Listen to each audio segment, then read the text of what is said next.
तो हमने कहा भक्ति स्वतंत्र सकल गुण खानी, ये वाणी गोस्वामी तुलसीदास जी ने लिखा है। तुलसीदास जी संकेत करते हैं, हे मानव, भक्ति स्वतंत्र अवस्था है। जो स्वतंत्र रहेंगे वही भक्ति कर सकते हैं। भक्ति का मतलब सेवा करना। मानव जीवन स्वतंत्र है और स्वतंत्र अवस्था में मनुष्य कुछ न कुछ चिंतन करता है, सोचता है, विचार करता है। क्योंकि प्रत्येक मानव जो पृथ्वी पर जन्म लेता है वह साइंटिस्ट के रूप में जन्म लेता है, यानी वैज्ञानिक के रूप में जन्म लेता है।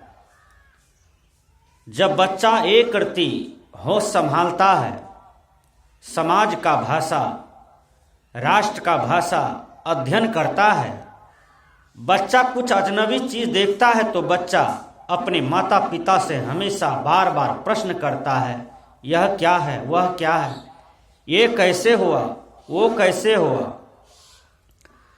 इसी तर्क से विज्ञान आगे बढ़ा, इसी तर्क से आज भौतिक व्यवस्था आगे बढ़ा। इसी को विज्ञान कहा जाता है, जो नवीनतम चीज को खोज करते रहे और उसका डेवलप करता रहे। यही साइंस का देन है, यही विज्ञान का देन है।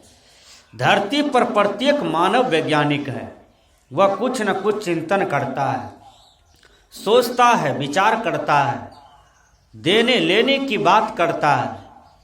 यहीं से विज्ञान का विकास शुरू होता है। एक व्यक्ति रास्ते से जा रहा है और जाते जाते एक पेड़ की नजदीक से उसे आवाज आती है। आवाज ऐसा था, आवाज सुनाई पड़ता है। वह कह रहा है, नदी किनारे में 7 घड़ा हीरा पड़ा हुआ है, यदि लेना है तो तुम ले सकते हो। 3 बार आवाज आता है उस पेड़ से। वो आदमी एक बार उत्तेजित होकर के बोलता है, हाँ ले लूंगा 7 घड़ा। 7 घड़ा को लिया और घर की तरफ चल दिया। घर में ले जाकर के रखा, क्योंकि धन संपत्ति जो होता है वह गोपनीय चीज होता है। घर में ले जाकर के रखा और किसी को नहीं बताया, न किसी को जानने दिया। सभी घड़ा को चेक करता है, देखता है तो 6 घड़ा हीरा से भरा पड़ा था और 7वां घड़ा जो था वह घड़ा आधा था। अब वह सोचने लगा कि यह घड़ा भी पूरा रहता तो कितना मजा आता, कितना आनंद आता। वो आदमी उस घड़ा को पूरा करने के लिए राजा साहब के पास गए। कहा, राजा साहब, मैंने तो आपका ही काम किया हूं, जिंदगी भर आपका ही सेवा किया हूं, आपका ही नौकरी किया हूं। आज से मेरा वेतन बढ़ाइए, नहीं तो मैं आपके यहां काम करना छोड़ दूंगा। राजा साहब उनकी बात को सुन करके और उसका वेतन बढ़ाता है। वेतन जब बढ़ गया, उसकी परेशानी और बढ़ जाती है। कम वेतन में अच्छी व्यवस्था थी, अच्छा जीवन यापन गुजर बसर कर रहे थे, लेकिन वेतन जब से बढ़ा और उसकी परेशानी बढ़ गई। राजा साहब कहते हैं, आजकल तुम बहुत परेशान लगते हो, क्या बात है? क्या यक्ष का 7 घड़ा हीरा तुम ही लिए हो? तो वो आदमी कहता है कि राजा साहब, आप इस बात को कैसे जानते हैं? कहा, मुझे भी देने आया था तो मैंने नहीं लिया। मैं तो जानता था कि वो घड़ा जिसमें हीरा है वो परेशानी का ही घर है। कहाँ उसी की चिंता लगती है कि मैं 7वां घड़ा कब हीरे से भर दूं ताकि मैं धन से परिपूर्ण रहूं। कहा, नहीं भर पाओगे, यही तृष्णा तुम्हारे जीवन का अंत कर देंगे और दुख में डाल देंगे। इसलिए तुम जा करके यह घड़ा को लौटा दो। और उसने भी समझा कि जब मेरे पास कम धन था तो मैं अच्छा से गुजर बसर कर रहा था। जिस दिन से मैं ज्यादा बनाने की फिक्र में लगा, उस दिन से मेरी परेशानी बढ़ती चली गई और 7 घड़ा ले गया। यक्ष को कहा कि अपना घड़ा ले लीजिए और लौटा दिया। उस दिन से उसकी व्यवस्था और सुंदर हो गई और अच्छा जीवन यापन करने लगा। तो इन्हें ही लोभ कहते हैं। लोभवश जीव दुखी है, इसलिए लोभ को मारना चाहिए। हम किसी को वस्तु को पकड़ते हैं बिन पूछे, यह लोभ है। किसी का कोई संपत्ति गिरा हुआ है, रुपया, पैसा, गहना, जेवर, यदि हमें मिल जाए तो हमें लौटा देना चाहिए। विचार करें, एक जगह सत्संग हो रहा है, उसमें एक महिला का गहना गिर जाता है और एक दूसरे महिला को मिलता है पंडाल में। वो महिला मंच पर जाकर के अनाउंसमेंट करवाया कि मैंने एक गहना पाया है, वह गहना जिस बहन का हो तो ले सकते हैं। वो बहन सत्संग उसरने से पहले, सत्संग कथा समाप्त होने से पहले घर चली गई और जब झोला चेक किया तो देखा गहना नहीं है। देखती है गहना नहीं है तो बहुत पछताती है। संजोग होता है वो गहना गुरु महाराज के पास चला गया और गुरु महाराज उसी महिला के घर के बगल से गुजर रहे थे और पता चला कि इन्हीं का गहना है, क्योंकि वो महिला मंच पर लिखवा दिए थे संचालन के पास कि मेरा एक गहना चोरी हो गई है, यदि पता चले अनाउंसमेंट भी हो जाए तो मेरा गहना लौट जाना चाहिए। गुरु महाराज उस गहना को लिए और उसी एड्रेस पर उसके घर पर गए और गहना जाकर के दे देते हैं। वो गहना देने वाले कौन हैं? वो संत कबीर साहब जी हैं। विचार कीजिए, यह धरती पर यदि एक एक वस्तु को हम समझेंगे कि वह प्रकृति का देन है, उस पर मेरा अधिकार केवल सदुपयोग है, सदुपयोग करने के लिए है, दुरुपयोग करने के लिए नहीं है। धन क्या है, दौलत क्या है, संपत्ति क्या है, ये सारे सदुपयोग करने के लिए मानव जीवन में दिया है, न कि उसको ढेरी लगाने के लिए दिया है।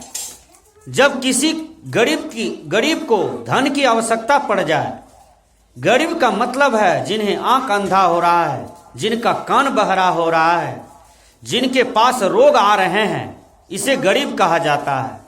जिन्हें कोई इमरजेंसी पड़ गया, हॉस्पिटल जाना हो, ऐसे गरीब को यदि मैं धन थोड़ा सा देता हूं तो समझो कि आप बहुत निर्लोभ का जीवन जीते हैं और आप उपकार का जीवन जीते हैं। इसलिए सदगुरु कबीर साहब जी कहते हैं, लोभे जन्म गमाया पापे खाया पौन। हमारा ही पाप हमारे पुण्य को खा जाता है। कैसे? हमने जिंदगी भर पाप किया, पुण्य तो किया नहीं, और थोड़ा मोड़ा पुण्य किया तो वो पाप चट भी कर जाता है। इसलिए पुण्य ज्यादा होना चाहिए, पाप नहीं के बराबर ही होना चाहिए। पाप तो पाप है, पाप का बोझ भारी होता है और पुण्य का बोझ हल्का होता है। इसलिए संत कबीर साहब जी बीजक में कहते हैं, लोभे जन्म गमाया पापे खाया पौन। लोभ को जीतना चाहिए, तृष्णा को जीतना चाहिए। रोटी, कपड़ा, मकान सबके जीवन में चाहिए, चाहे वो राष्ट्रपति हो, प्रधानमंत्री हो, साधु सन्यासी हो, कि गरीब अमीर हो, कि या तो किसी भी जात संप्रदाय का मानव हो, रोटी, कपड़ा, मकान सबके जीवन में चाहिए। सदगुरु कबीर साहब जी कहते हैं, कहीं कबीर कुछ उद्यम कीजिए, अपनों खाए और को दीजिए। प्रत्येक व्यक्ति को श्रमशील होना चाहिए, प्रत्येक व्यक्ति को काम करके जीना चाहिए। देखिए कैसे संत महापुरुष काम करते हैं, उनकी थोड़ा सा जीवनी पर भी प्रकाश डालें। महात्मा गांधी भी काम करते थे, सदगुरु कबीर साहब भी कंबल बेच करके खाते थे, ईसा मसीह लकड़ी चुन करके बेच करके खाते थे, भगवान कृष्ण गौ चरा करके खाते थे, संत रविदास जी महाराज जूता टांग करके खाते थे, मोहम्मद साहब बकरी चरा करके जीवन यापन गुजर करते थे। इतिहास की पन्ने को उल्टावें, जितने भी संत महापुरुष हुए हैं सब ने कुछ न कुछ काम करके जीवन निर्वाह के लिए कुछ न कुछ किया है।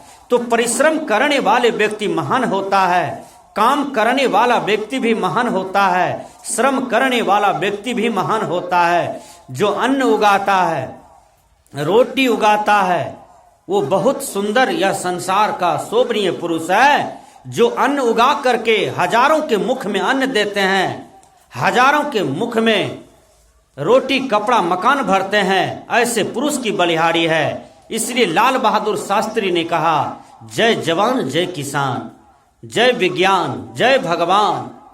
तो ये चारों वर्ड जो है ये मानव समाज को प्रेरणा देता है, शिक्षा देता है। जय जवान जय किसान, किसान अन्न उगाते हैं और अन्न उगाते हैं, सबके मुंह में वही अन्न जाता है, तो सबके मुंह में बात फुड़ता है, विज्ञान फुड़ता है, भौतिक आध्यात्मिक व्यवस्था फुड़ता है, डेवलप करते हैं, वही अन्न मुक्त चीज है। इसलिए काम करना चाहिए, काम में किसी भी प्रकार की लज्जा न हो, लेकिन गलत काम न हो। काम हो तो शुभ काम हो, अच्छा काम हो, अच्छा काम करने से अच्छा फल मिलता है और बुरा काम करने से बुरा फल मिलता है। सदगुरु कबीर साहब जी कहते हैं, लोभे जन्म गमाया पापे खाया पौन। यदि भाई का हक कोई मारता है तो ये लोभ है, पड़ोसी को हक कोई मारता है तो ये लोभ है, यदि कोई किसी का हक को मारता है, रुपया पैसा मारता है, जमीन बेईमानी कर लेता है, ये सारे लोभ मानव जीवन को दुखद बनाता है, वह कभी सुख नहीं भोग पाता है। किसी गरीब को सता करके रुपया पैसा जमा करना ये लोभ है, किसी को छीन लेना, किसी को बिन पूछे हड़प लेना, किसी का आशीर्वाद दिए बिना उनकी संपत्ति को लूटना, उनकी संपत्ति को छीनना ये लोभ है। ये सारे लोभ से मनुष्य को अलग रहना चाहिए। इसलिए संत महापुरुष कहते हैं, लोभे जन्म गमाया पापे खाया पौन। लोभ का जीवन नहीं गंवाना चाहिए, क्योंकि लोभ करने से कहीं कुछ नहीं मिलता है। इसलिए निर्लोभ का जीवन होना चाहिए, निस्वार्थ का जीवन होना चाहिए। एक पंडित जी रास्ते से जा रहा है और पंडित जी वेश्या को देखते हैं। वेश्या कहती है, पंडित जी पाप का बाप कौन होता है आपको पता है? पंडित जी वेद उल्टाता है, उसको कहीं जवाब नहीं दिखाई दिया। वेश्या ने कहा, आज शाम का दल है हमारे यहाँ, आप आवे भोजन करने के लिए। भोजन करने के लिए पंडित जी गए और वेश्या सोना दान करती है, रुपया दान करती है। पंडित जी लेना चाहते हैं, वेश्या हाथ पकड़ लिया और कहा, पंडित जी यही लोभ है, यही लोभ के कारण मनुष्य का विनाश होता है। आप महाभारत के पन्ने को उल्टा करके देखिए, यदि एक एक पुरुष वहां पर मारे गए हैं, कितने विधवा हो गए, कितने निपुत्र हो गए, उस कुरुक्षेत्र में कितने हाहाकार मचाते हैं, रोते हैं, बिलखते हैं, लाश पकड़ करके रोते हैं। सारे रिजल्ट आउट होता है, एक ही रिजल्ट आता है लोभ का। लोभ के कारण महाभारत भी होता है, और लोभ के कारण भाई भाई में अलग होता है, पिता पुत्र में अलग होता है, पड़ोसी पड़ोसी में वैर हो जाता है, मित्र मित्र में वैर हो जाता है। इसलिए सदगुरु कबीर कहते हैं, लोभे जन्म गमाया पापे खाया पौन। हे मानव, तुम्हारे पुण्य को पाप खा जाता है, इसलिए लोभ न करो। ये 2 दिन की जिंदगी है, तुम मेहमान बन करके आए हो, मेहमानी करते हो, इसलिए मेहमानी अवस्था में किसी भी प्राणी पदार्थ से लोभ न करो। ये तो साधन है, तुमको साध्य कर लेना है, यह साधन का सदुपयोग करके संसार से चल देना है। इसलिए सदगुरु कबीर साहब जी कहते हैं कि लोभे जन्म गमाया पापे खाया पौन।